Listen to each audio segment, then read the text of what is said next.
The first thing the Concord of the Unison did, before any shot was fired, was laugh in one voice. Voicekeeper Sinel of the Ninth Chorus heard it through every mind in the fleet at once. 240 ships singing the same low note of amusement, and she felt it in her own chest like warm water.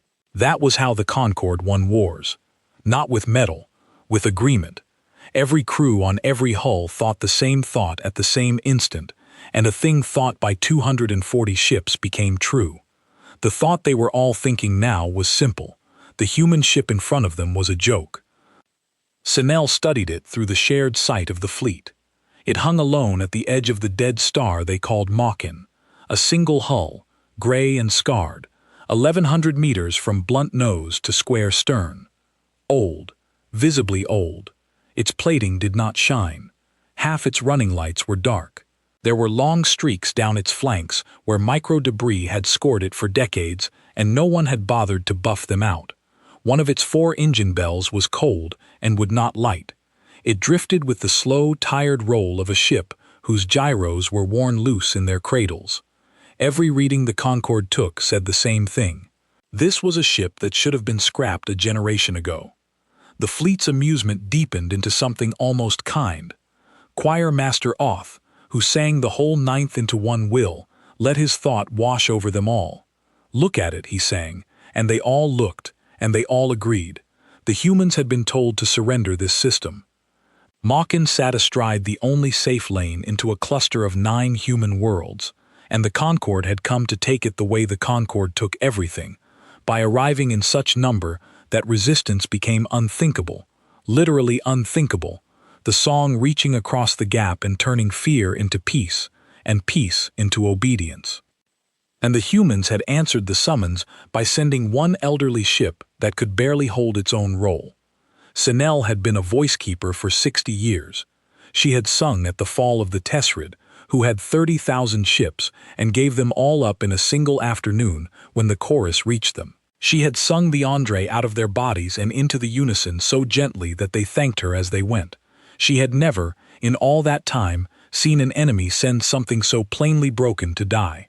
The Concord had given the humans every chance, by the Concord's own measure of mercy. 12 cycles ago the great choruses had sung a single message into the dark toward the cluster of 9 human worlds, and the message had been the same one the Concord had sung to 4,000 races before them. Lay down, open your minds, join the great agreement and be at peace, and no harm will come to you, because in the unison there is no harm, only the warm endless chord of one nation thinking one thought forever.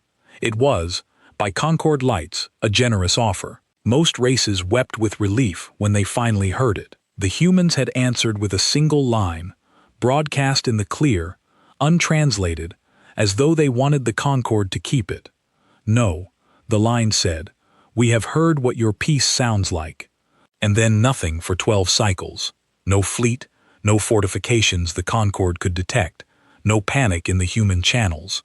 Only the long, ordinary chatter of 9 worlds going about their business as if the loudest empire in the dark had not just promised to swallow them whole. Choir Master Oth had taken that silence as weakness. The Concord always took silence as weakness, because in the unison silence was the absence of song, and the absence of song was the absence of strength.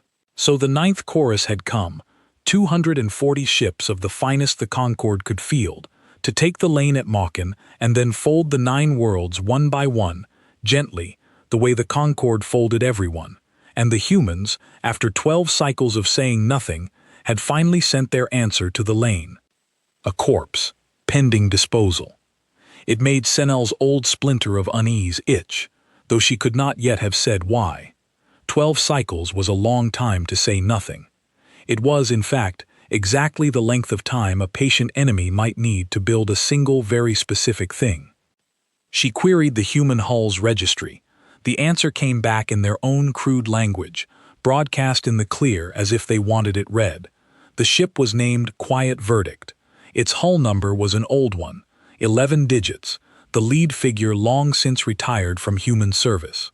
Its listed status was a word Sinel had to have the lexicon parsed twice, because it made no sense for a thing about to enter a battle. Decommissioned, pending disposal. The fleet laughed again, and this time the laugh had an edge of insult in it. The humans had not even sent a warship. They had sent garbage that was on its way to the breakers, pointed it at the Concorde, and walked away. For the Concorde of the Unison, this was the deepest kind of insult, because the Concorde measured every race by the size and beauty of its song, and a song was made of minds, and minds were made of will. A nation that fought hard, that sang back, that filled the dark with the bright defiant chord of its own fear, was a worthy nation, and the Concorde folded such nations with something almost like love.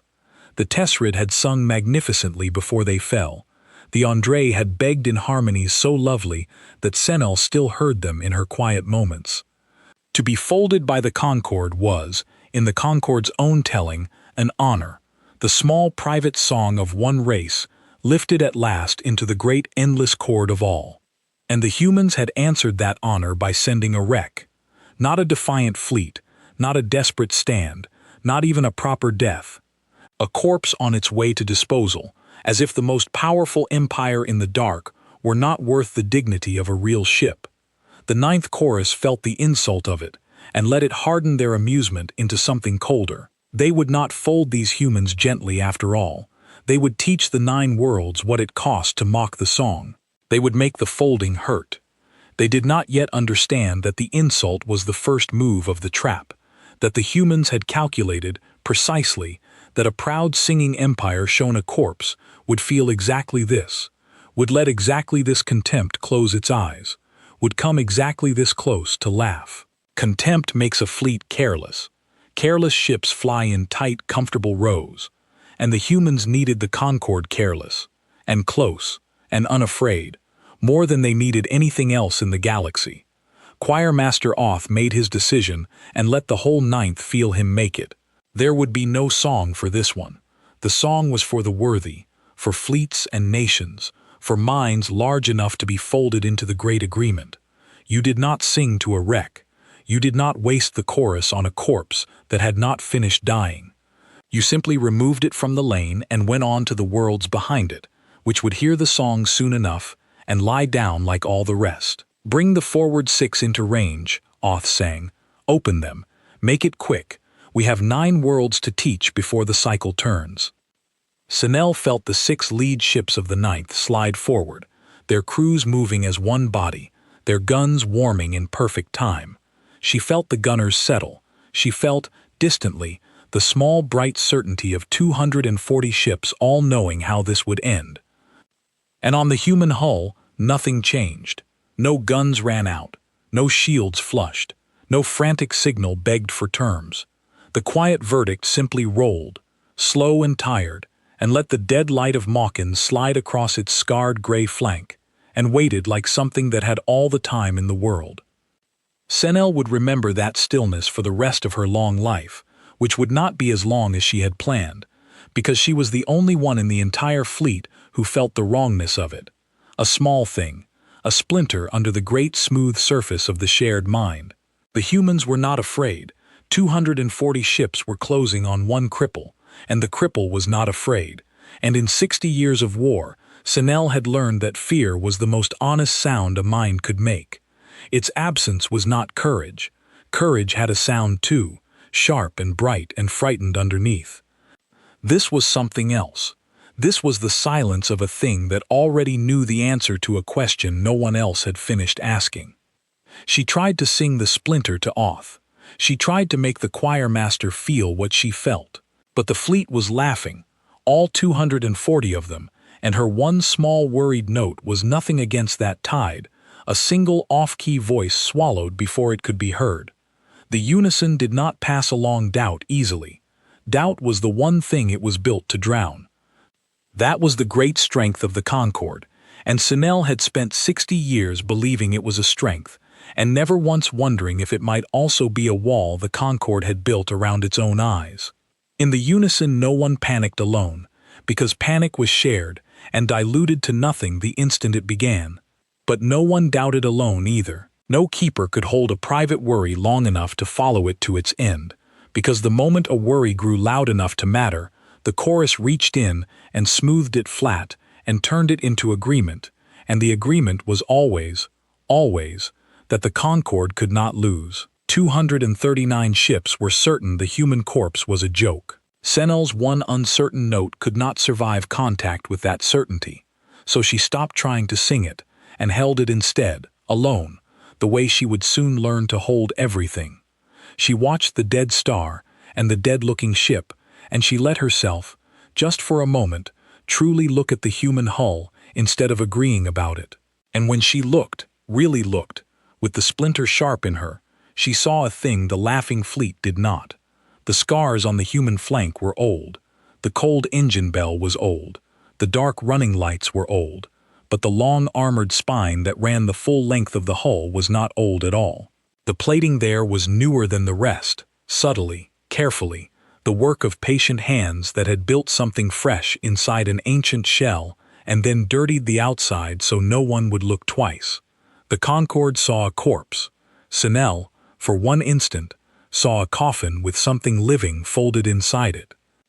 Then the chorus laughed again, and the certainty washed back over her, and even Senel half believed once more that the splinter was nothing, half, never quite all the way. So Senel held her splinter alone, and watched the 6 lead ships open their gun ports, and told herself she was an old keeper jumping at shadows. Aboard the human ship, in a low gray room that smelled of metal and old coffee, a man who could not hear any of it was reading the same thing she was.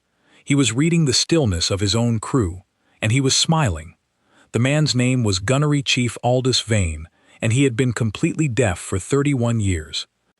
He had lost his hearing the way most old spacers lost things, slowly, and then all at once, a decompression event aboard a ship long since scrapped, a ruptured eardrum that never healed right, then the other one going to age and gunfire, and the simple wearing out of a body that had spent its life next to the loudest machines humanity ever built. The fleet surgeons had offered to fix it a dozen times. New nerves grown in a dish. He had said no every single time, and signed his refusal so firmly that they stopped asking. A man who had heard the inside of a railgun mount for 40 years did not, it turned out, miss the noise. What Vane had instead was a small light on his console, and a feed of words that scrolled in front of his eyes, and a crew that had learned to talk to him with their hands. He read lips when the light was good. He read the room always. And right now the room, the whole low gray length of the quiet verdict, was saying one thing to him in a language older than any chorus. They are about to find out. Vane signed a single word to the woman beside him. Status. Lieutenant Commander Para Okwe answered with her hands, fast and clean, because she had served under Vane for 9 years, and her grandmother had been deaf, and she had never once in her life thought of the chief's silence as a weakness. 6 ships forward, she signed, closing, guns open, 234 holding back. They think we are scrap. Vane's smile did not change. We are scrap, he signed back. That is the whole point. The quiet verdict was, in every official sense, a dead ship. That was not a disguise.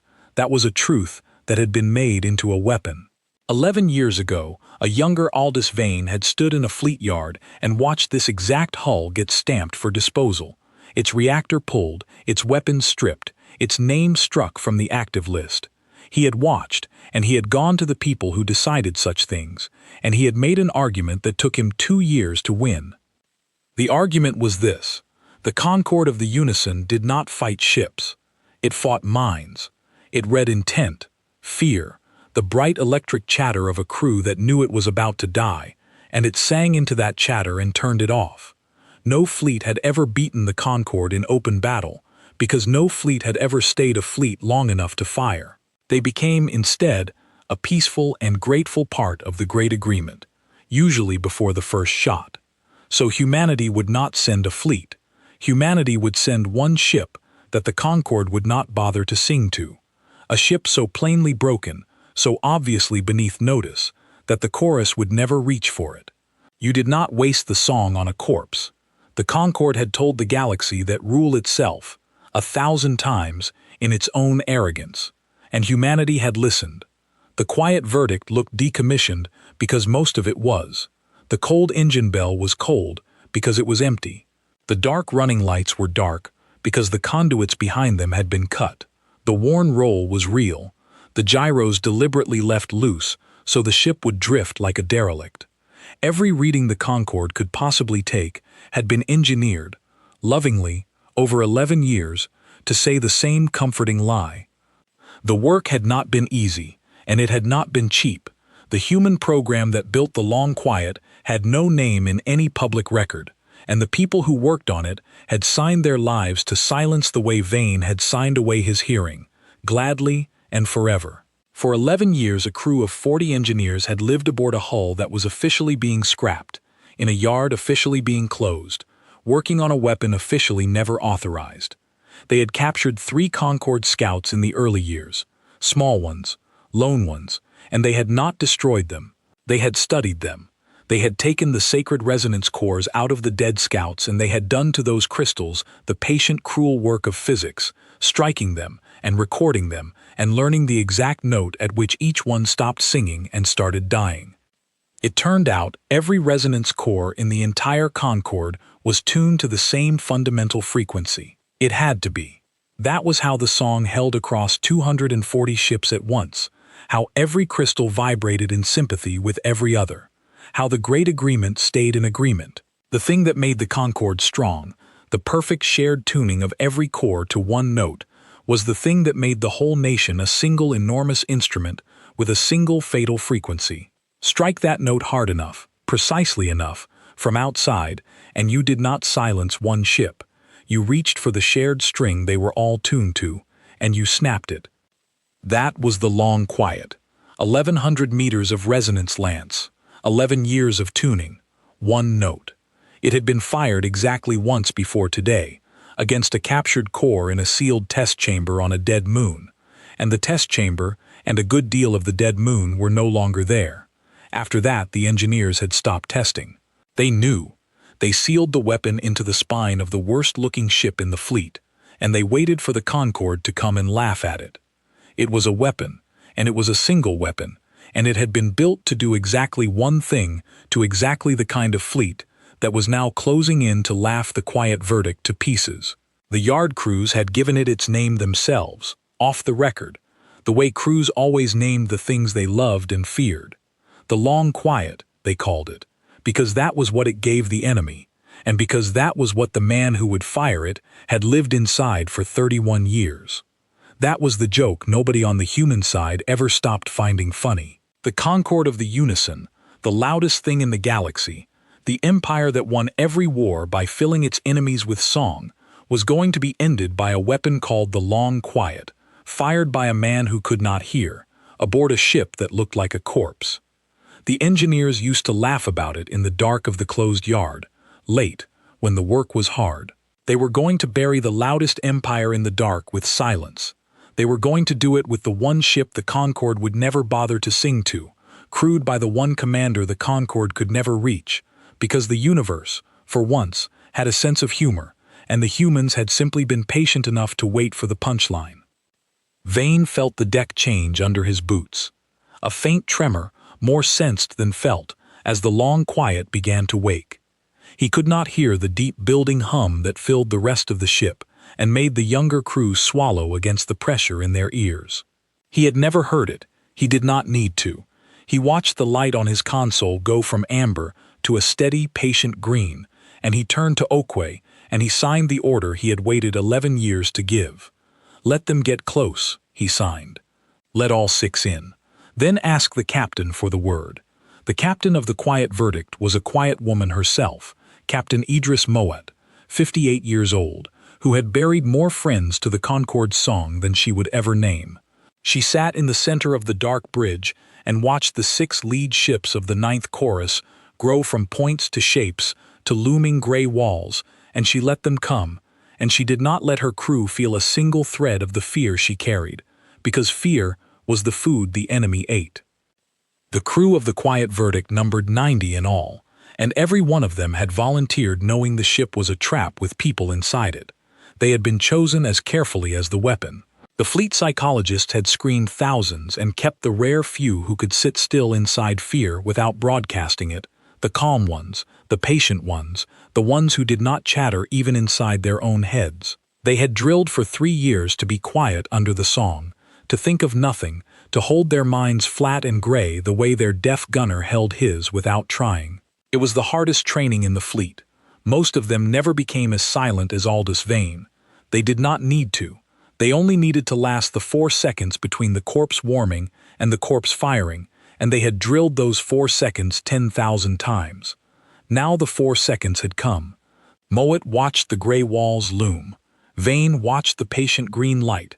Para Okwe watched the captain's lips, ready to turn one spoken word into one signed word. The whole 11-year plan narrowing down to a single syllable that a deaf man would read off the air and answer with his hand. The bridge was silent in the way only a human bridge can be silent. 90 people holding still inside their own fear, giving the loudest empire in the galaxy nothing at all to hear. Aboard the Concorde ships, Voice Keeper Senel felt the wrongness sharpen. The 6 lead hulls were inside 100,000 kilometers now, close enough to read the human ship in detail, and the detail was wrong. The thermal bloom along the human spine had been a cold, dead line a moment ago. Now it was warming, not the warming of an engine, not the warming of a shield. Something long and even and deep, the whole length of the hull lighting up from the inside, like a filament finding its current. "Choir master," Senel sang, and she put everything she had into it, every year of her 60, every fall she had ever sung. "Choir master, the corpse is warm." For one instant, the laughter of the fleet faltered. For one instant, 240 minds turned, as one, to look at the thing Senel was looking at. And in that instant the whole Concorde saw what she saw, the human spine glowing, the patient green light, the stillness that was not fear, and the great smooth surface of the shared mind rippled with the first true unease it had felt in a generation. It was, by perhaps 4 seconds, too late. On the bridge of the quiet verdict, Captain Mowat said one word aloud, and Para Okwe signed it into the air for the deaf man who would fire it. Now. Aldous Vane closed his hand. He did not hear the long quiet fire.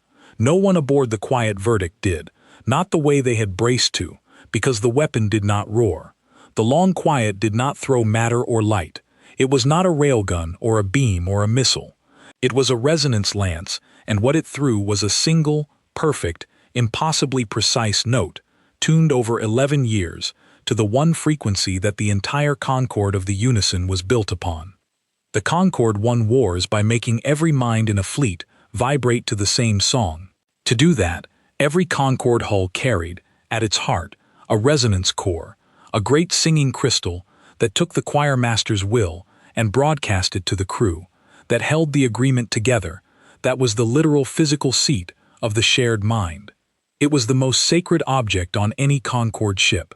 It was also, the human engineers had realized 11 patient years ago, a tuning fork. And every tuning fork has a frequency at which it does not sing. It shatters. The long quiet reached out and touched the resonance core of the nearest Concorde ship with a note pitched exactly, to the frequency at which that core would tear itself apart. The crystal did not crack. It did not chip.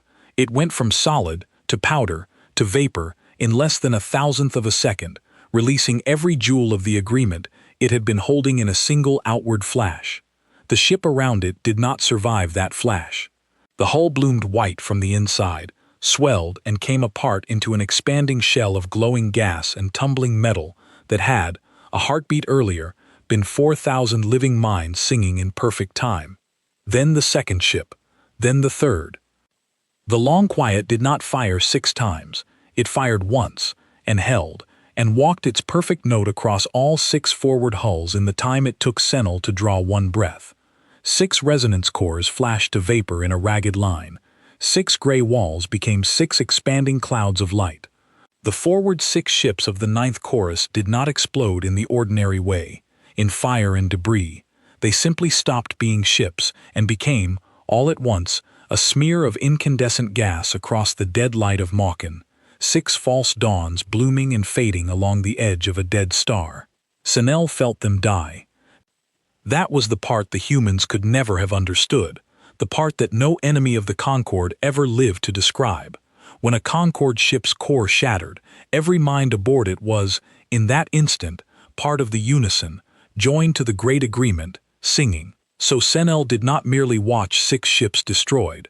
She felt 24,000 minds, her own people, her own chorus, her own family of the shared song, ripped out of the unison all at once, their voices cut off not one by one, but in a single severing flash, like 6 bright threads burned through together. The shared mind screamed. She had never heard the unison scream. She had not known it could. The great smooth surface that had laughed in one voice a minute ago convulsed. 234 ships feeling the agony of the lost 6 as if it were their own, because in the unison it was their own, and for 3 full seconds the Concorde of the unison was not a weapon or a nation or a chorus. It was a single creature in pain, recoiling from a wound it did not understand. The horror of it, the part Senel would never be able to make any later listener feel, was the completeness.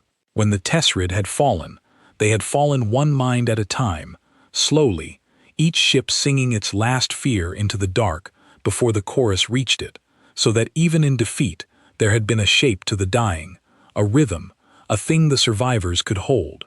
This had no shape. 6 ships, 24,000 minds, all of them inside the unison at the moment their cores flashed to vapor, all of them severed in the same thousandth of a second. It was not 24,000 small deaths. It was one death the size of 24,000, arriving all at once, an amputation of the shared self, so vast and so sudden that the surviving body did not know which part of itself was gone, only that something enormous had been torn away, and the wound was everywhere and nowhere and would not stop. Senel clutched at the edges of her own mind to keep from being pulled into the wound. Around her, the other keepers in the rear observation hull went rigid in their cradles, their faces blank, their hands clenching at nothing, as the scream poured through every one of them. One of them, an old singer named Vol who had folded the Andrei beside Senel 40 years ago, simply stopped. His mind went out like a snuffed wick, not killed but overwhelmed, the agony of the severing more than his old chorus-softened self could hold. Senel reached for him and could not find him. He was gone into the scream, and he did not come back, not that day, not ever fully, and that was the first time in 60 years that Senel had watched a fellow keeper break, and had been unable to sing him whole again. The chorus could heal almost anything. It could not heal this. There was no song for a wound that the song itself could feel, and in those 3 seconds the human ship that should have been scrap rolled its scarred gray flank toward the rest of the fleet, and warmed its spine again, and waited. Choir Master Oth fought to hold the chorus together. Senel felt him do it, felt his will close around the screaming like a great hand, felt him force the agreement back into shape by sheer mass of song. He was magnificent. He was the strongest choir master the Ninth had ever carried, and he caught the panic before it could shatter the fleet's own coherence, and he turned the scream into a single, terrible, unified note of rage. "The corpse fires," Oth sang, and now every ship sang with him, the laughter gone forever. The corpse fires, so we sing to it after all. This was the mistake. Senel knew it was the mistake in the instant Oth made it, and she could not stop it, because she was one voice, and he was the master of 234. Oth turned the full song of the ninth chorus upon the quiet verdict. He reached across the gap with the same chorus that had folded 30,000 Tessrid ships, the same song that had emptied the Andre out of their bodies, the most powerful psychic weapon the Concorde possessed, and he poured it into the human hull to find the bright, terrified minds inside and turn them off. And the song reached the bridge of the quiet verdict and found Aldous Vane, a man who had been completely deaf for 31 years. The Concorde's song did not travel through air. It was not sound in the way a mouth made sound, but it found a mind through the mind's own listening, through the constant inner chatter that every thinking thing carried, the running hum of self that the chorus latched onto and harmonized and overwrote. It needed a mind that was, at some level, listening, reaching out, open to the air of other minds. Aldous Vane had spent 31 years learning to live inside a silence so total that he had stopped reaching outward at all. He did not listen for the world. He watched it. His inner self did not hum and chatter and broadcast its fear in the bright electric language the Concorde fed upon. It sat still and gray and closed, like the hull he commanded, like a stone at the bottom of a well, and when the most powerful song in the galaxy came pouring into it looking for something to harmonize, it found nothing to hold on to. It found a wall. Sinel felt the song hit the human bridge and slide off. She felt Oath pour more into it, the full ninth, and she felt it slide off again, the way water slides off glass, the way a shout dies in a room with no one in it. The Concorde had never, in its entire history, met a commander it could not sing to. It had built its whole understanding of war on the certainty that every mind could be reached. It had just met a man who could not hear it, and did not want to, and would not. The Concorde did the thing that had always worked. It came forward in number. If the song would not reach the human ship, then the guns would. Choirmaster Oth folded the ninth into a wall and drove it toward the quiet verdict, 234 hulls moving as one body, every gunner aiming as one gunner, the whole fleet a single weapon swinging at a single foe. No ship had ever survived the ninth's massed fire. Senel had watched worlds give up rather than face it. The wall closed, and the gunlight built along 10,000 muzzles at once, and Senel felt the certainty return to the shared mind. The comfortable old certainty that mass was its own answer. The trouble with moving as one body is that one body has one heartbeat, and the long quiet was built to find a heartbeat. Aldous Vane watched the wall come. He could not feel its hum or its rage, but he could read it in the plot, 234 shapes drawing into one tight formation, and a slow, grim satisfaction moved across his face. He had spent 11 years imagining this exact mistake. The Concorde fought as one. That meant its ships flew close, packed tight, hull beside hull, because the song was strongest when the singers stood shoulder to shoulder. They had bunched their resonance cores into a single dense cloud and driven it straight at the one weapon in the galaxy, designed to make resonance cores die. He signed to Oakway, "Tell the captain. They gave us a row. Let us thank them for it." Captain Mowat gave the word, and the deaf man closed his hand, and the long quiet walked its perfect note down the front rank of the wall. Senel felt it as a line of fire drawn through the fleet. The note did not strike the hulls. It reached past armor and shielding, which meant nothing to a resonance pitched at the cores themselves, and it touched crystal after crystal after crystal, and each one it touched flashed to vapor in 1,000th of a second. 11 ships in the front rank died between one of Senel's breaths and the next. 11 bright false dawns along the leading edge of the wall, 44,000 minds torn from the unison in a single severing line, and the shared mind convulsed again, and again Oth caught it, and again he held, but Senel felt the holding cost him more this time. The wall did not break. That was the terrible discipline of the Concorde. A lesser fleet would have scattered, and scattering would have saved most of it, because a scattered fleet is 100 separate targets the long quiet must hunt one at a time.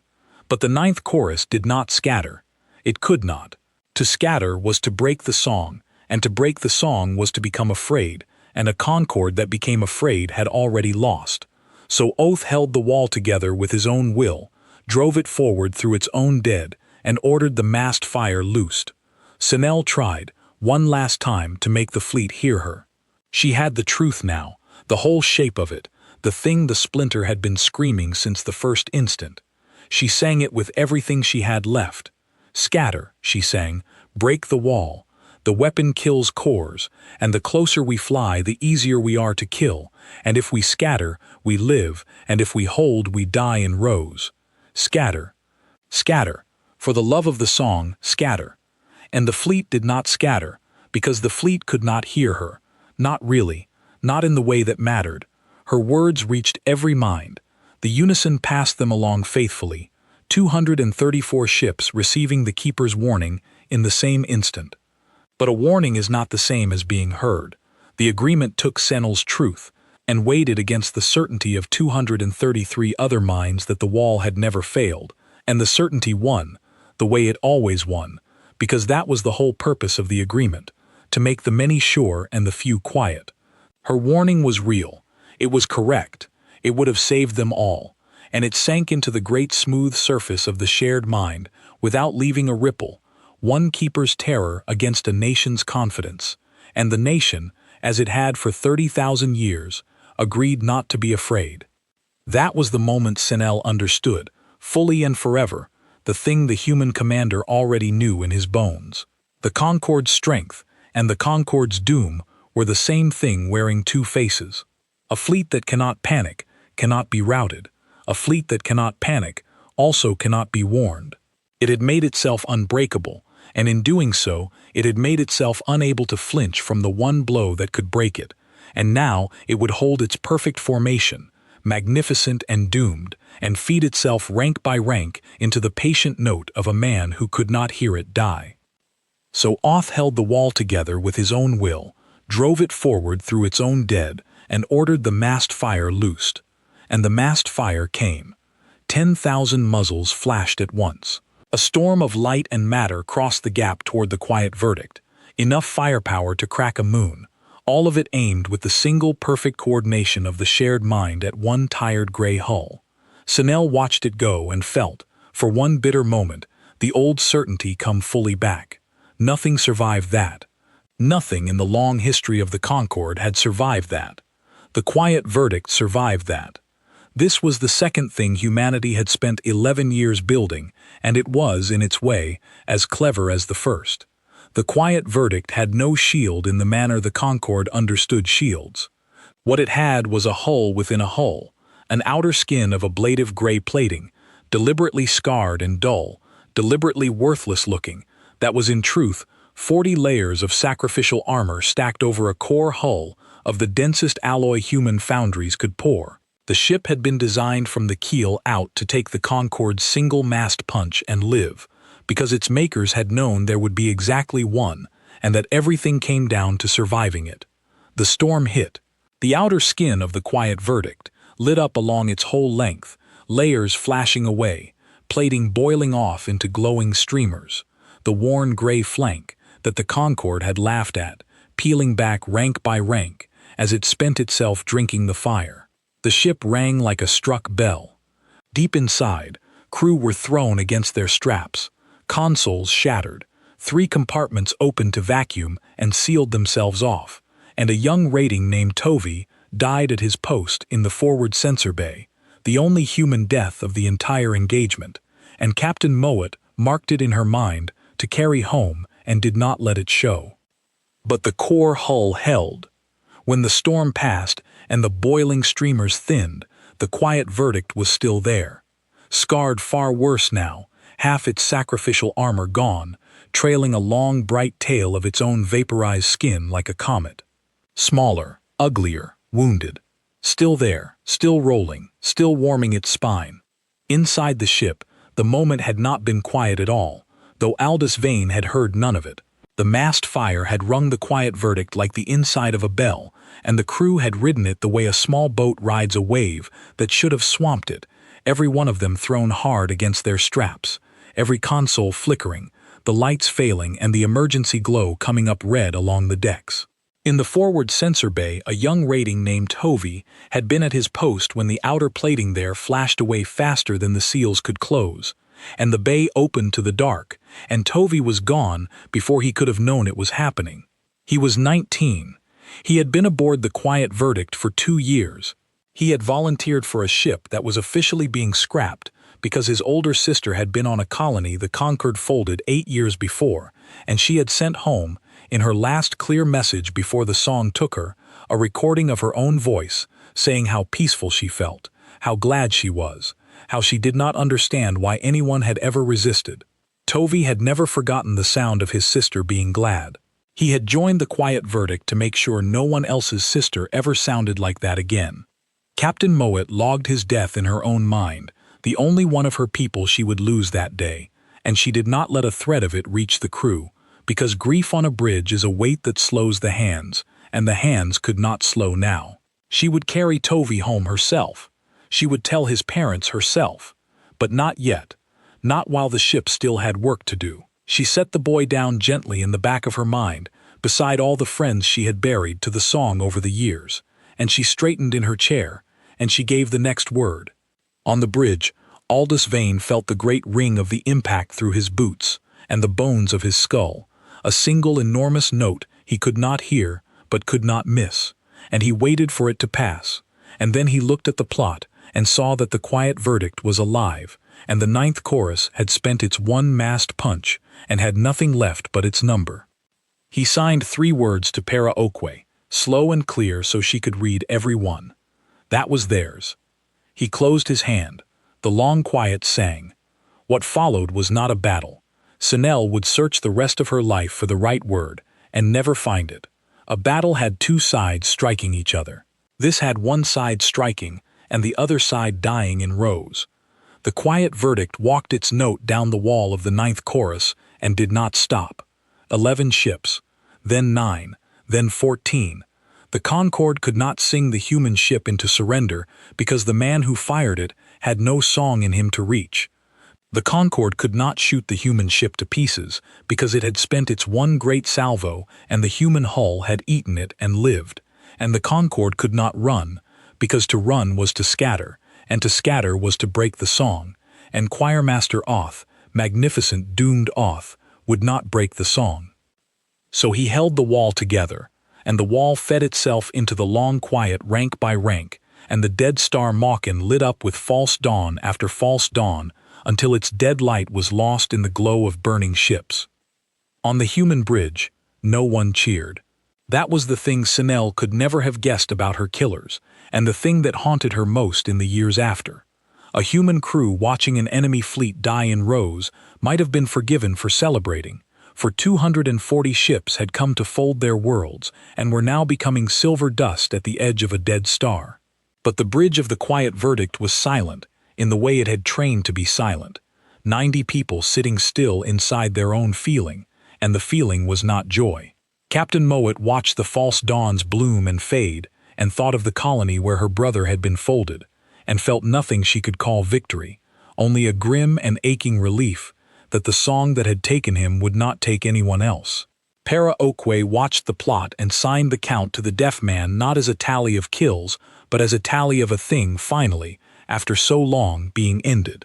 And Aldous Vane, who could not hear the ships die and could not hear his crew not cheering, read the room the way he always read it, and what the room said was the truest thing he had ever felt it say. This is not a triumph. This is a wound being closed.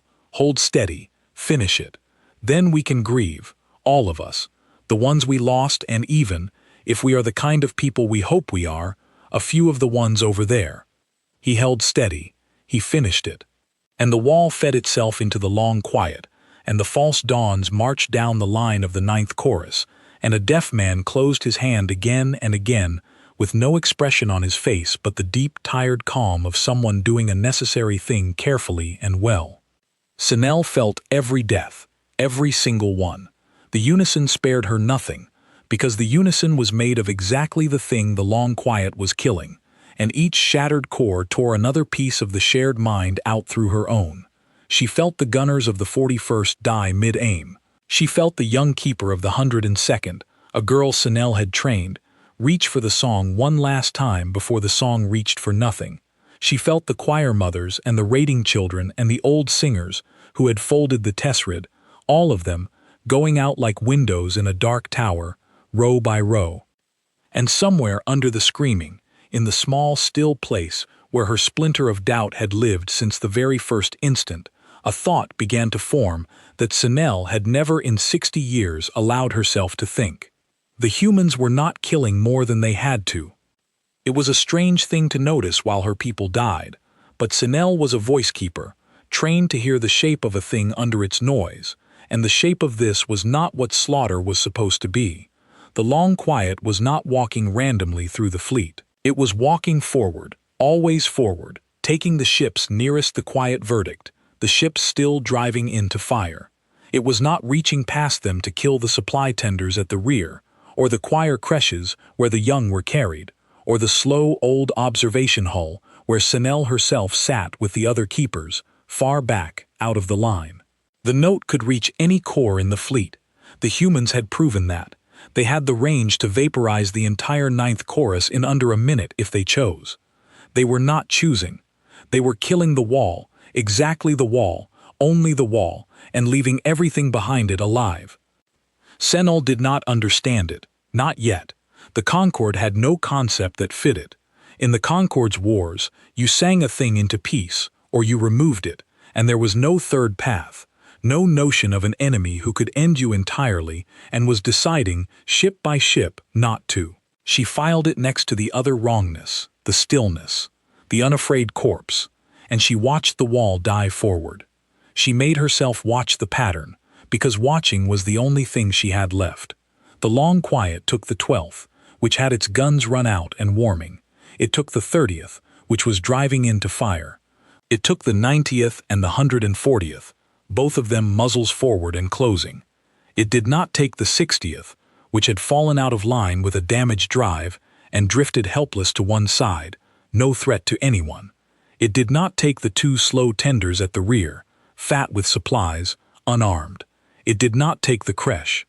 Every time the note had a choice between an armed ship and an unarmed one in the same arc, it took the armed one and let the other live, and it did this 200 times in a row without a single error, in the chaos of a battle, with the speed of a thing that walked its killing note across the dark faster than thought.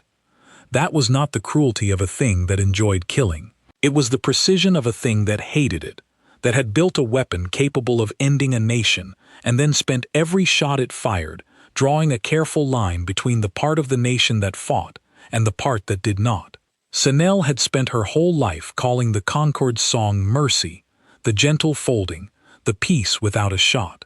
She had never once watched real mercy work, and now she was watching it, and it was being done to her own people by the enemy, in the middle of slaughter, by a ship that owed her nothing and was sparing the helpless anyway, and the contrast between that and everything she had ever called peace was the most terrible thing she had ever felt. She began, very quietly, to be afraid in a way that had nothing to do with death. She was afraid because she was starting to understand that the humans had built all of this. The broken ship, the hidden note, the man who could not be sung to, the patient 11 years.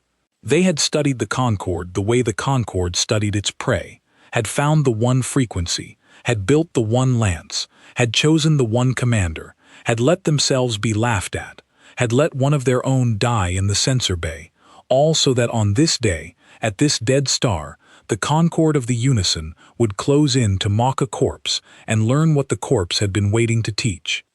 And the lesson was not over. Senel could feel that too. The wall was nearly spent. Oth had perhaps 40 ships left under his will, and the human note was still walking, and the choir master had one decision remaining and was about to make it. She felt him gather what was left of the ninth. She felt him reach, not for the human ship now, but for the worlds behind it, the 9 human worlds in the cluster, undefended, full of the bright, frightened minds the Concorde knew how to reach. If he could not have the lane, he would have his vengeance. He would scatter the last of the fleet past the cripple, ignore it, race for the worlds, and sing them into ruin before the quiet verdict could turn and follow. It was the only move left that was not surrender, and it was the move the humans had been waiting for most of all. Choir Master Oth broke the wall on purpose, and for the first time the song became fear. Senel felt it happen, the great agreement tearing as the last 40 ships scattered out of formation and ran for the open lane past the quiet verdict toward the 9 human worlds. The instant they scattered, the song thinned. The instant the song thinned, the singers felt their own terror, raw and unmuffled, for the first time since the corpse had fired. Oth held what he could, drove the runners forward through their own panic, and aimed every remaining hull at the undefended cluster, because if the 9th could not win, it could at least make the winning cost everything. He should have asked himself why the lane past the cripple was so very open. The humans had left it open, the way a hunter leaves a gate. The quiet verdict sat astride Mawkin, not because Mawkin was the only path to the cluster, but because the humans had spent 11 years making the Concorde believe it was. Every chart the Concorde had captured, every lane buoy it had read, every defector's map it had folded into the unison, all of it had been seeded, patiently, with a single comforting lie. There was one safe road in, and it ran past the dead star, and a fleet in a hurry would take it without thinking. The other roads, the ones the charts called impassable, the gravity-knotted dark between Mawkin and the cluster that no sane navigator would risk, were not impassable at all. They were seeded with something else. Senel felt the runners hit it. 40 ships racing for the worlds, strung out and panicked and no longer one body, crossed the dark the charts had told them to fear, and the dark answered. It was not a minefield. The Concorde would have sensed a minefield, would have read the bright energy of armed warheads. This was quieter. Human engineers had filled the dark with thousands of small, cold things, drifting and dead-looking, each one a resonance buoy, each one a tiny dumb cousin of the long quiet, each one carrying a single charge and a single note, and the patience to wait 11 years for a Concorde ship to pass within reach. The runners passed within reach, the buoys woke, and the gravity-knotted dark between the dead star and the 9 worlds lit up with false dawn after false dawn as 40 fleeing ships sang their cores out one after another, strung along the road they had been so carefully taught to take. This had been the hardest part of the whole 11-year plan, and the part Aldous Vane was proudest of, though he would never say so. It was easy enough to build one weapon and hide it in one ship. It was far harder to be certain that when the moment came, the enemy would do exactly what you needed. The Concorde could not be forced to scatter down the dark road. It could only be tempted, so the humans had spent years before the buoys ever drifted into place, making the temptation perfect. They had let the Concorde capture the charts. They had let defectors carry the lie into the song. They had even staged the wreck of a human freighter on the dark road, years before, a real hull with real bodies, so that any Concorde scout reading the debris would conclude the gravity knots there were deadly and the road impassable, and would fold that conclusion into the Great Agreement, where it would harden into certainty, where it could never again be questioned, because the unison did not question itself. The very thing that made the Concorde strong, the perfect shared certainty, was the thing that made it so easy to lie to. Tell one ship a lie and it might doubt. Tell the agreement a lie and there was no one left to doubt, because doubt was the one thing the song drowned. The humans had not beaten the Concorde's certainty. They had used it. They had handed the Great Agreement a false road and let it agree, with all the unanimous force of 240 minds, that the road was death, so that when the moment came and the 9th needed a way out, the agreement itself would steer the runners straight onto the only road the humans had truly mined. 40 ships took the bait the agreement had so carefully prepared for them, and the dark road killed them all. Senel felt the last of the 9th chorus die in the dark, and she felt Choirmaster Oath die with it, his great will guttering out mid-note, the strongest master the 9th had ever carried gone, in a flash of crystal that had once held the whole agreement together. The song did not fade, it did not diminish, it ended, all at once, the way a struck bell stops when a hand closes around it. And then there was silence, and Senel was alive in it. She had never been alone in her own mind, not once in 60 years. From the day she was first sung into the chorus as a child, there had always been the others, the warm, low, constant presence of the unison, every thought shared, every fear carried by all, every keeper holding every other keeper up. Now they were gone, 240 ships, every voice she had ever known, the girl keeper of the 102nd, the choir mothers. Oath, gone, all of them, in the space of a few minutes, and Senel sat in the slow old observation hull at the rear of where the fleet had been, untouched, unkilled, deliberately spared, and discovered what silence was. It was unbearable, and it was, she realized with a slow, cold horror, exactly what she had spent 60 years doing to others. The Tessrid, the Andre, She had sung them out of themselves into the great agreement and called it peace, and she had never once wondered what it cost a mind to be reached into and rewritten, because the unison had never let her wonder, because doubt was the one thing it was built to drown. Now the drowning was over. The doubt had nowhere to hide, and it was very, very loud. The observation hull was not alone. 3 other ships had been spared, Senel saw, scanning with her own eyes and her own thoughts for the first time in her life. The 2 supply tenders. The choir creche, full of the young who had not yet been fully sung into the song. The long quiet had killed 240 warships and had reached past every one of them, every single time, to leave the unarmed and the children and the keepers alive. The humans had counted. They had known exactly which hulls carried guns and which carried infants, and they had spent their terrible note on the first and not the second, in the middle of a battle, while their own ship burned. Senel did not have a word for it. The Concorde had no word for it. The closest the lexicon offered was a term from an old folded race, a word that meant the choice not to finish, and she turned it over and over in the silence, and understood that she had just watched mercy for the first time, and that she had never given it, not once, in 60 years.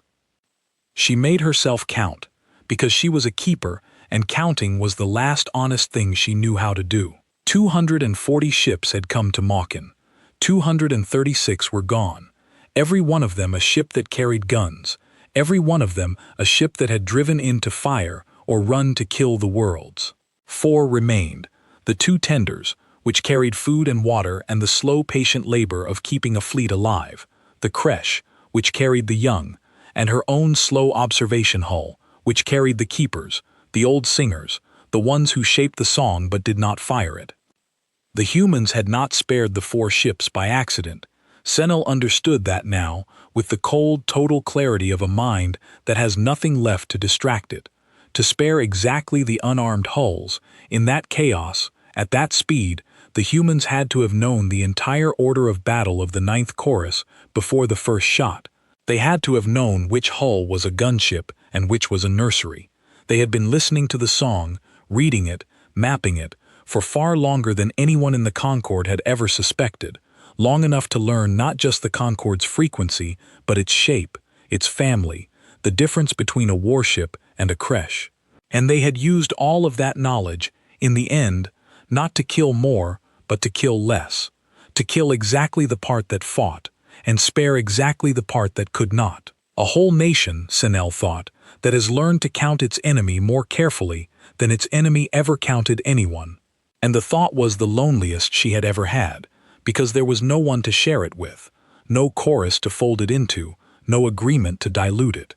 It was hers, the first thing that had ever been entirely hers, and it was the truth, and it was unbearable, and she held it anyway. The quiet verdict turned its scarred gray flank toward the 4 surviving ships and came on, slow and tired, trailing its long, bright comet tail of vaporized armor. Senel watched it close and felt no fear of death, only the certainty that she deserved one, and a strange small wish to understand the thing that was about to end her before it did. It did not end her. It signaled. A broadcast in the clear, in the Concorde's own tongue, which meant the humans had learned the Concorde's own tongue, which meant they had been listening to the chorus for longer than 11 years. The voice was flat and translated and carried no song at all, and Senel realized she was hearing the words of the man who could not be sung to, the deaf gunner, relayed through a machine because he had no voice he could shape himself. The message was short. You sang my friends out of their bodies for 30 years. You called it peace. We learned your song. We did not learn it to sing it. We learned it to end it. The ships that carried guns are gone. The ships that carry children are not. Take them home. Tell what is left of your Concorde that the corpse was awake the whole time, and that we counted you, and that we chose. Go. The signal ended. The quiet verdict held its position. Guns cold, spine dark, no longer warming, a wounded ship that had just unmade a fleet and was now simply waiting to see what the survivors would do. On the bridge of the human ship, the choice to spare the keepers had not been an accident either, and it had not been only mercy. Aldous Vane had argued for it himself, 11 years ago, in the same long fight that won the ship its reprieve. The others had wanted to take everything, every hull, every core, the whole ninth down to the last tender, because a dead fleet could not come back. Vane had signed his disagreement so hard the table shook. A dead fleet teaches nothing, he had told them. A dead fleet is a grievance the next chorus inherits, a song of vengeance that builds the next 240 ships. But a living few, sent home knowing exactly what was done to them and exactly how, those few become a question the Concord cannot stop asking. Leave the keepers, he had said. The keepers are the ones who shape the song. Break their certainty and let them carry the break home, and you do not win one battle. You unmake the reason for the war. It had been the hardest part of the plan to sell, harder than the weapon, harder than the 11 years. It went against every instinct of a people who had watched their colonies folded and their families sung glad into nothing. But Vane had been right about rooms his whole life, and the room of human command had finally agreed, and so the long quiet had spared, on purpose, the 4 ships most likely to understand what had happened to them. The keepers, the ones who could hear, the ones who, if their certainty ever cracked, could crack a nation. The humans had not left witnesses out of weakness. They had left the most dangerous possible witnesses, on purpose, and pointed them home. Senel did not know any of this, but she felt the shape of it, and the shape of it was a door, deliberately left open, with her name on the other side. Senel sat in the silence and wept, which was a thing the unison had never permitted, because grief shared 240 ways was grief diluted to nothing, and grief carried alone was a weight she had never once had to lift. She lifted it. She wept for Oath and the girl keeper and the choir mothers, and the Tessrid she had folded and the Andre she had emptied. All of it, 60 years of it, arriving at once in the new and terrible privacy of a mind with no one else inside it. And under the weeping, slow and cold and clear, a decision began to form, the first decision Senel had ever made entirely alone. She would not take the song home. She would take the silence. She would carry to what remained of the concord of the unison not the rage that would build another fleet and send it to die, but the thing the humans had given her, the unbearable private clarity of a mind that could finally hear itself. She would find the other keepers in the other choruses, the old ones, the ones who had sung too many races out of their bodies, and she would do to them what the deaf man had done to her. She would make them quiet. She would make them listen, for the first time, to what their own song cost. And a concord that could hear itself was a concord that could no longer sing. It would take her the rest of her life. It would be the hardest war ever fought without a single ship, against the most powerful agreement in the galaxy, from the inside, by an old keeper with one cracked splinter of doubt that had grown, in a single afternoon at a dead star, into a whole second mind.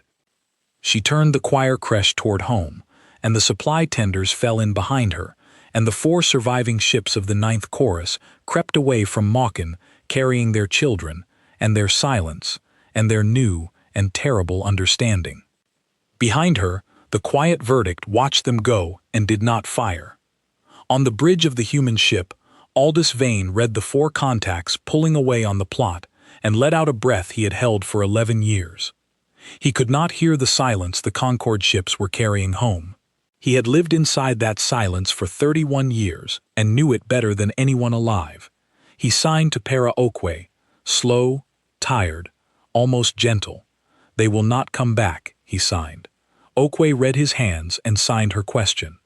"How do you know?"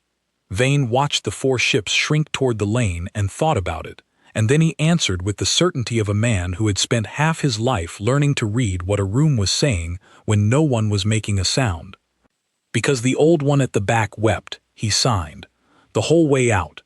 A thing that weeps has stopped agreeing, and a concord that stops agreeing is already over." He could not have known how right he was. He could not have known about Senel, or the splinter, or the decision forming in the new privacy of her mind, or the long quiet war she would carry home and fight for 40 years until the choruses fell silent one by one. He only knew what the room had told him.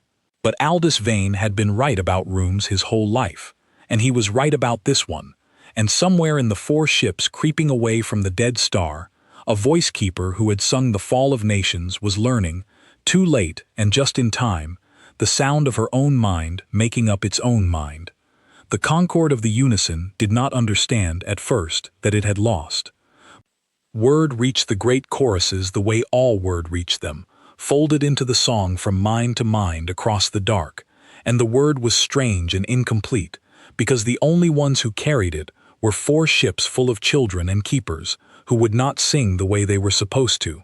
The Concord expected a defeated fleet to come home as a wound, raw and raging, demanding revenge, feeding its grief into the agreement, so the whole nation could share the loss and turn it into a new and larger war. That was how the Concord had always worked. Pain went into the song, and the song turned pain into purpose, and purpose built more ships. Sinel came home and would not put her pain into the song.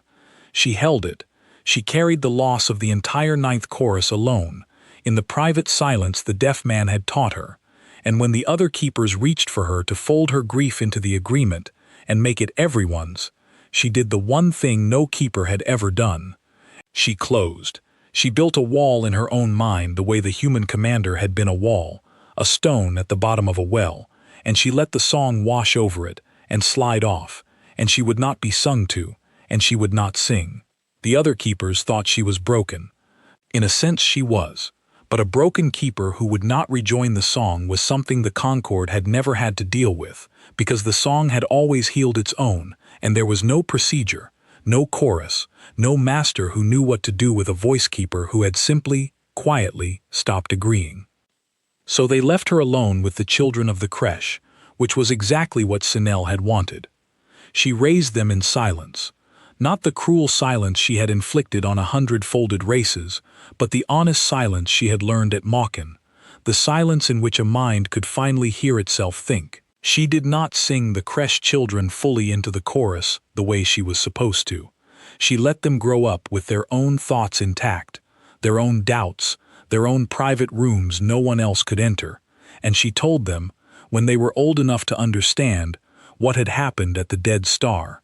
Not the Concord's version, the true one, a corpse that was awake, a man who could not be reached, a fleet that died in rows because it could not stop agreeing long enough to scatter and live, a note pitched to the one frequency that the whole great agreement was built upon.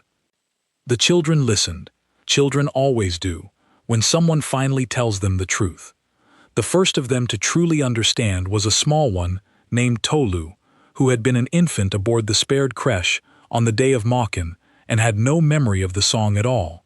Tolu grew up inside Sinel's honest silence, the way other Concord children grew up inside the chorus, and so Tolu was the first member of the Concord in 30,000 years to reach adulthood as a single, separate, unfolded mind, never once joined to the great agreement, never once sung into the chord.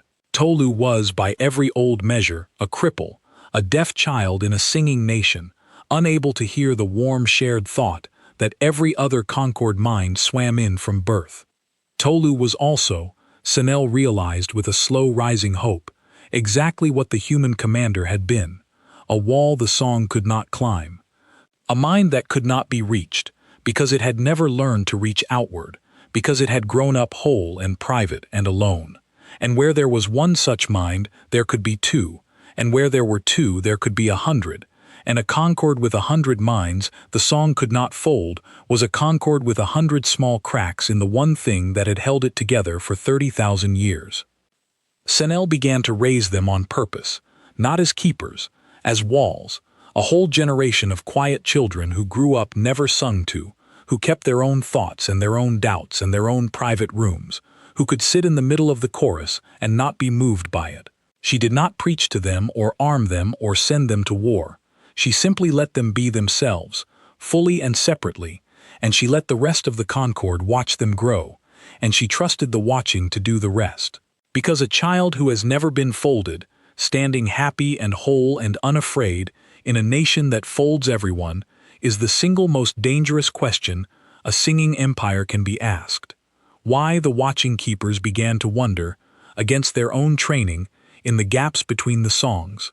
Why do we fold anyone at all, if a mind left whole grows up like that? Like Tolu, happy, separate, free. It took Sinel 40 years.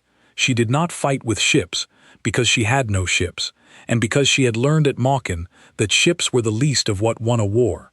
She fought with the thing the deaf man had given her, the unbearable clarity of a mind alone, and she spread it the only way it could be spread, one keeper at a time, one creche at a time, one quiet conversation at a time, in the gaps between the songs where the agreement was thin. She found the old keepers first, the ones like her, the ones who had folded too many races, and carried, under the warm wash of the chorus, a splinter they had never been allowed to feel. She gave them the silence. She let them hear, for once, what their own song cost. And one by one, in choruses across the Concord, old keepers began to close, began to wall their minds, began to decline, very quietly, to sing. A Concord that could not get its keepers to sing could not fold new races. A Concord that could not fold new races could not grow. And a Concord that could not grow began, after 30,000 years of swallowing nations, to do a thing it had never done in all its history. It began to shrink. There was no great final battle. That was the part the rest of the galaxy never quite believed. In the long centuries after, when the Concord of the Unison had become a small and quiet thing in a corner of the dark, no longer folding worlds, no longer singing nations out of themselves, its great choruses fallen silent one by one, until only a handful of small, honest communities remained, each one full of minds that thought their own thoughts, and kept their own counsel, and remembered, in their oldest stories, an old keeper who had taught them the difference between a song and a sentence. There was no last stand, because the war Sinel fought could not have a last stand. It was not won by ending the Concord. It was won by teaching the Concord to hear itself, and a thing that can hear itself can never again agree to be a single weapon. There were moments, across those 40 years, when the old Concord tried to reach back for what it had been. Twice in Sinel's lifetime, a choir master rose who wanted to rebuild a fleet, to fold a new race, to send the song back out into the dark and make the Concord great again. Both times the master sang the old summons, the gather, the call to muster, the chord that for 30,000 years had pulled every keeper into a single will. And both times the song went out, and fewer answered than the time before, because Sinel and the keepers she had quieted simply did not sing back. You cannot have a chorus of one. You cannot fold a nation with a fleet that will not muster. The masters sang into a silence that grew a little deeper each year, and one by one they gave up, not beaten, just unanswered, until even the wanting of it faded, and the Concord forgot, gently, over generations, that it had ever been a thing that swallowed worlds. The folded races noticed first. The Tessrid, what remained of them, the Andre, the 4,000 others, scattered and diminished and held inside the great agreement for so long, began, as the song thinned, to hear their own thoughts again. Not all of them survived the waking. Some had been folded so long they had forgotten how to be anything but part of the cord, and they did not know what to do with a mind of their own, and they grieved the silence the way Sinel had grieved it on the first day. But many woke. Many remembered. Many took back the names the Concord had sung out of them, and went home to worlds that had waited, and lived, finally, as themselves. They never knew who to thank. There was no monument, no broadcast, no name. There was only an old keeper, somewhere in the dark, teaching children the difference between a song and a sentence, and the slow-spreading quiet that was the only victory that had ever truly lasted. The humans, of course, never knew most of this.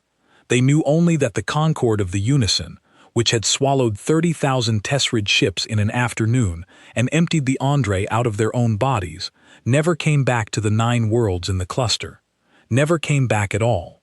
The lane past the dead star Mawkin stayed open and quiet, and the 9 worlds grew, and after a generation or two, most of the people living on them had only the dimmest idea that they had ever been in any danger, which was, Aldous Vane always said, the entire point of the work. The quiet verdict limped home from Mawkin, trailing its long, bright comet tail of vaporized armor, half its sacrificial skin gone, one rating dead in the sensor bay, the long quiet cold and spent in its armored spine. The fleet that received it did not quite know what to do with it. It was a decommissioned hull, pending disposal, that had just unmade a fleet of 240 ships and turned the most powerful nation in the dark away from 9 human worlds without losing more than one of its own crew. There was no medal for that, there was no precedent for that, so the fleet did the human thing, which was to argue about it in committees for 2 years and then quietly do the right one. They did not scrap the quiet verdict. They restored its name to the active list, the first ship in human history to be undecommissioned after disposal had already been ordered, and they let it keep its scars, every one of them, the old debris streaks and the new burn rivers where the Concorde's massed fire had peeled it down to the core hull. They offered to buff them out. Captain Mowat declined on behalf of the whole crew. A ship that had been laughed at for looking broken had earned the right, she said, to look exactly like what it was. Mowat carried Tovey home herself, as she had promised the back of her own mind she would. She sat with his parents in a small room on one of the 9 worlds, a world that did not yet know it had nearly been folded, and she told them what their boy had done, and how he had died, and why it had mattered, and she gave them the recording his sister had sent 8 years before, the one of a folded woman saying how peaceful she felt, because Tovey's parents had a right to understand the thing their son had given his life to stop. They wept, so, quietly, did Mowat, who had buried more friends to the song than she would ever name, and had finally, at Mawkin, helped close the throat that sang it. Tovey's name went onto a small plaque in the forward sensor bay of the quiet verdict, the only marking the crew ever added to the scarred old ship, and it stayed there for as long as the ship flew, which was longer than anyone expected, because a hull that had survived the full mast fire of the 9th chorus turned out to be very hard to kill. The 40 engineers who had built the Long Quiet were never named in any record, never thanked in any ceremony, never told that the thing they had spent 11 years on had worked. That was the price they had agreed to. A few of them learned, years later, through the quiet channels such people use, that the Concorde had stopped folding worlds, that the song was fading, that 9 human worlds had grown old and safe in a lane that stayed open. It was enough. They had not built the weapon to be thanked. They had built it so that no one else's sister would ever send home a recording of herself being glad to be erased. And they offered, one final time, to fix Aldous Vane's hearing. The fleet surgeons came to him with their grown nerves in a dish, the same offer they had made a dozen times across 31 years, and they made it gently now, almost reverently, because the whole fleet knew by then what his silence had bought. A song that could fold 30,000 ships had poured itself into the bridge of the quiet verdict, looking for a mind to overwrite, and it had found Gunnery Chief Aldous Vane, and it had slid off him like water off glass, because there was no listening in him for it to grip. The deafness the surgeons had spent 3 decades trying to cure had turned out to be the one wall in the galaxy the Concorde could not climb. Vane read the offer off the surgeon's lips, the way he had read everything for 31 years, and he smiled the same slow smile he had smiled at the dead star while 240 ships came to laugh at his ship, and he signed his answer one last time, firm enough that they finally, truly, stopped asking. "No," he signed. "I like the quiet. I have always liked the quiet. And the quiet, it turns out, likes me back." He served 11 more years, and then he retired, an old deaf gunner who had never in his life heard the weapon he fired, and he went to live on one of the 9 worlds in the cluster, the ones that never knew how close they had come, and he sat by a window in the long evenings and watched the lane past Mawkin stay open and quiet and safe. He could not hear the wind off the fields, or the children in the lane below, or the small sounds of a world that went on living because of a thing he had done that almost no one remembered. He had never been able to hear any of it. He watched it instead, the way he had always watched, and he found it was enough. It had always been enough. The quiet verdict flew for another 30 years. It was never sent into another battle, because there were no more battles to send it into, because the empire it had been built to fight had quietly stopped being the kind of empire that fought. So it did patrol work and survey work, and once it escorted a colony convoy out to a new world past Mawkin, 90,000 people who slept easy in their bunks, because the scarred gray ship-riding herd on them had once turned a fleet of 240 into silver dust. None of them knew that. They saw an old, ugly warship with too many scars, and wondered, the way passengers always wonder, why the fleet did not send something newer and prettier to look after them. The crew of the Quiet Verdict never explained. They had stopped minding being underestimated a long time ago. They had learned, at a dead star, exactly how useful it was. When the ship was finally retired for good, the fleet wanted to make it a monument, to set it down in a yard somewhere, with a plaque and a rope, so children could come and look at the hull that ended the longest threat humanity had ever faced. The last of its old crew said no. A ship like that, they said, should not end its days as a thing to be looked at, so instead it was kept flying, quietly, doing small, unglamorous work, an old scarred hull that any passing stranger would have written off as junk, right up until the day its bones finally gave out and it was let go gently into a star. It went the way its first gunner had wanted to go, the way it had lived, without fuss, without noise, useful to the last, and underestimated to the end by everyone who did not know what it had done. Far away, in the small, quiet corner of the dark where the Concord of the Unison had gone to become something gentler, an old keeper named Senel sat with the last of the creche children she had raised in honest silence, and she told them, one final time before she went, the story of the dead star and the corpse that was awake. She had never met Aldous Vane, she never would, but she had felt his wall in the one instant the song poured into the human bridge and slid off, and she had built her whole second life out of the shape of it, and she thought of him often, the man at the bottom of the well, the stone the song could not move. She had stopped being a weapon the day he taught her she had been one. She had spent 40 years teaching her whole nation the same lesson, one quiet mind at a time, and the lesson had taken, and the great agreement that had swallowed the galaxy had unlearned, in the end, how to swallow anything at all. The keepers thought their own thoughts now. The children kept their own counsel. No one was sung out of their body anymore, anywhere, and called it peace. When Senel finally went, she went into a silence that was entirely her own, no chorus reaching to fold her, no agreement diluting her last thought across 240 ships. She went alone, and the aloneness, which had been unbearable on the day the deaf man gave it to her, had become over 40 years the truest and most precious thing she owned. Her last thought was a small one, and it was hers, and no one else heard it, and that was exactly as it should be. The corpse was awake the whole time, she thought, and it counted us, and it chose.